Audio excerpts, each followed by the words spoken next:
자, 이어서 육성 녹음 더 얘기 나눠보도록 하겠습니다. 위클리 할랭킹 뉴스 2위입니다.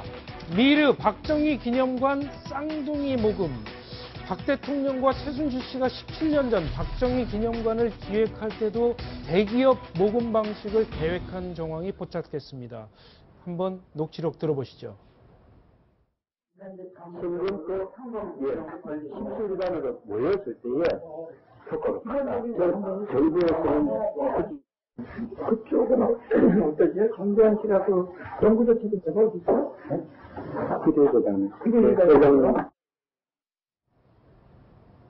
지금 얘기를 들어보면 기업을 통해서 십시일반 모금을 해야 되는 거 아니냐 이런 얘기를 지금 주고받고 있는 것 같아요. 미르재단이나 K스포츠 재단하고 뭐 같은 거 아니냐 이런 얘기가 나오는 거죠. 그러니까 이미 지금 현재 권력을 갖고 있는 상태에서 만들어진 게 미르재단과 K스포츠 재단이고 네. 1999년 같은 경우는 지금과 같은 권력은 아니지만 작은 권력이라고 할 수 있는 국회의원이 당선된 직후 아니겠습니까? 네. 아마 최순실 씨 같은 경우는 야인으로 있던 시절에서도 박정희 전 대통령이 가지고 있었던 그 당시의 권력의 힘 그리고 그 당시에 박근혜 영예가 갖고 있던 힘에 대해서 굉장히 기억을 하고 있을 거라고 생각을 하고요.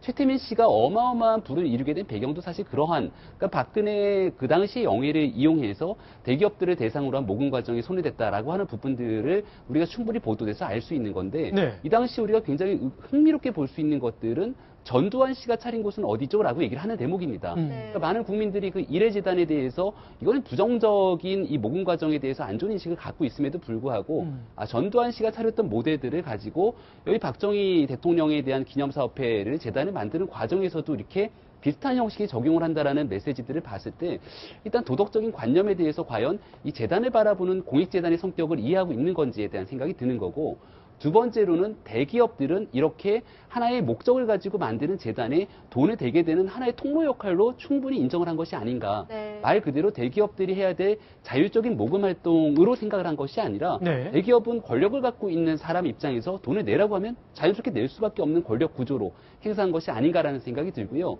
그 당시에 미처 모든 것들을 완성하지 못했던 저런 기념사업회를 완전히 장악한 것이 아니기 때문에 네. 그러한 상황들을 순전하게 최순실 씨 일가가 장악할 수 있는 재단을 만들어낸 게 현대판 이제 미르재단으로 볼 수 있는 거죠. 원장님 보면은 최순실 씨가 기업들에 또 현금만 요구했다고 해요. 기업들은 시설을 건립해주겠다 이렇게 제안도 했었는데 굳이 현금을 원했다고 하거든요. 근데 이게 박근혜 대통령의 임기가 끝나기 전에 과거와 마찬가지로 돈을 끌어모으겠다 이런 의도가 담긴 게 아닌가 싶어요. 충분히 그럴 가능성이 높다고 우리가 해석할 수가 있는 거고요. 그리고 최순실 씨는 무슨 그 136회 받으면서도 8천만 원 병원비도 다 현금으로 했다는 거 아니에요? 네. 그러니까 현금을 사용하고 신용카드를 사용하지 않고 계좌로 이체를 하지 않고 이런 분들은요 뭔가를 숨기고 그러려고 이제 그러는 거 아니겠습니까? 그리고 이제 나쁘게 표현하면 수법이라고 하는데 이 방법이 이 딱 정경련을 끼고 있는 방법과 똑같습니다. 그러니까 예. 그 평형이론이라는 게 기업으로부터 돈을 모금하려고 생각하는 이 착상이 똑같고요. 그 다음에 그 창구로서 중간에 정경련을 하려고 하는 거, 네. 그게 똑같고요.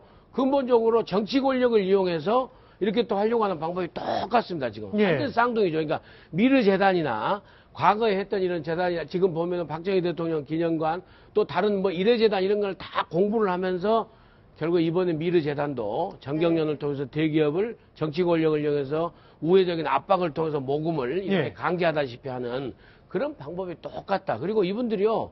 제가 누차 말씀드렸지만 한국문화재단이라고 1980년에 만들어서 32년 동안에 박근혜 대통령 이사장을 하고 예. 한국문화재단의 연구원, 부설연구원의 부원장을 최순실 씨가 합니다. 그렇죠. 네. 그 재단 운영 설립에 대해서는요. 이 최순실 씨가 거의 박사급이에요. 예, 그런 측면에서도 이번에도 그렇게 했지만은 99년도에도 네. 벌써 전두환 씨가 하는 방법이 어디 있냐 그러면서 다 이렇게 꿰고 있다는 걸 우리가 알 수 그렇군요. 있는 거죠.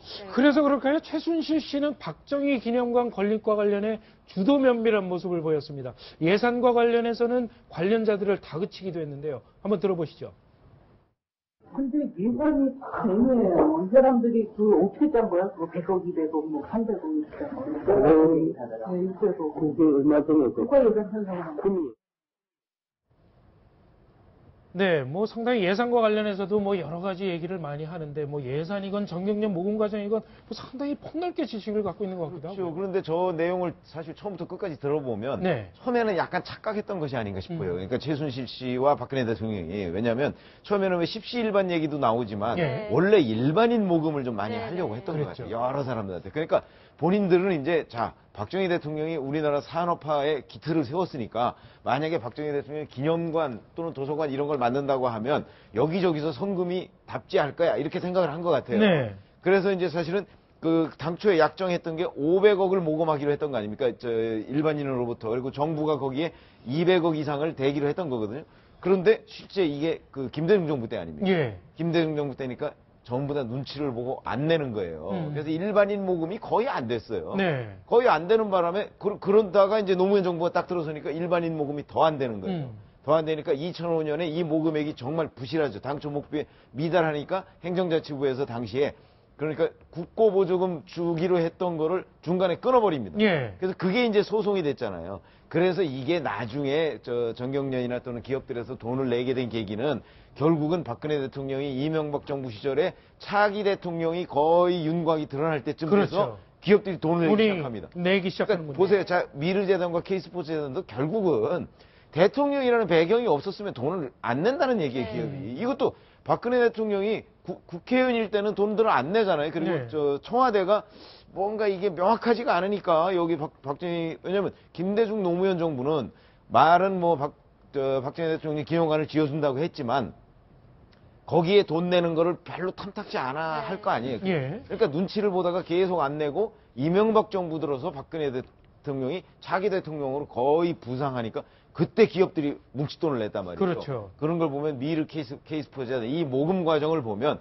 역시 청와대의 힘 아니면 기업들로부터 모금은 안 된다 하는 걸 우리가 알 수 있습니다. 조금 전에 최순실 씨가 현금만 요구했다 이런 얘기도 했는데 박근혜 대통령이나 최순실 씨가 현직에 있을 때 어떻게든 모금이 된다 이런 사실을 뭐 알았겠죠.